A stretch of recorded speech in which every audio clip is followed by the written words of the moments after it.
time jumpa dia waktu dalam kelas dekat UIA lah. Orang dah classmate kan. First time tengok dia baru masuk. Mestilah dia ngorak saya. Secara jujurnya saya yang ngorak. Paling menarik sekali senyumannya. Adibah ni pada mulanya memang agak pendiam lah. Tapi lepas dah berkawan tu, tahulah dia ni very cheerful, very baik. Ada lawak-lawak dia. Yang menarik pasal dia macam nakal-nakal sikit macam tu lah. Senyap, dia suka buat-buat senyap. Tapi sebenarnya dia ni kecoh tu, jangan tertipu dengan dia.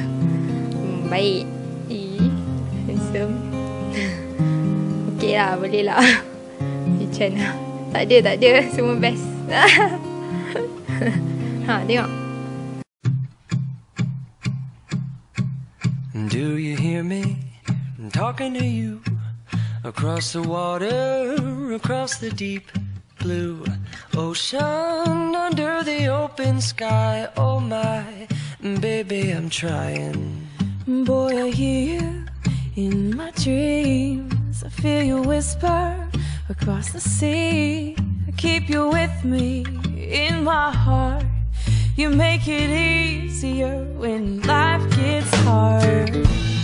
Lucky I'm in love with my best friend. Lucky to have been where I have been. Lucky to be coming home again.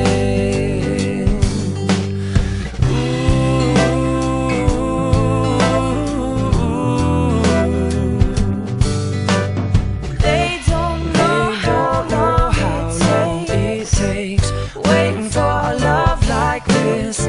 every time We say goodbye.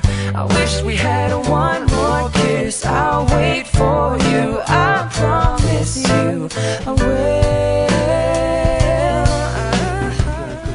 tunai. Aku terima nikah Adibah binti Mat Syarif dengan mas kahwinnya RM300 tunai. Dengan ini saya Amirul Muhammad Mahfuz bin Manan berjanji dengan sepenuh hati akan menjaga, memelihara dengan sepenuh hati,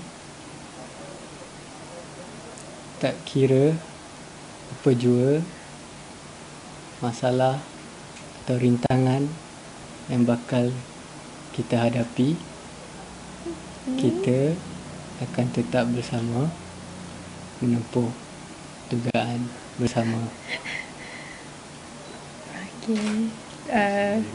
Saya pun sama janji juga untuk sama-sama lah menghadapi semua sekali-kalinya bersama. Janji untuk saling sayang menyayangi. Okay. And so I'm sailing through the sea to an island where we'll meet. You'll hear the music, feel the air. I'll put a flower in your hair. Though the breezes through the trees move so pretty, you're all I see as the world keeps spinning round. You hold me right here, right now. Lucky I'm in love with my best friend. Lucky to have been where I have been. Lucky to be gone.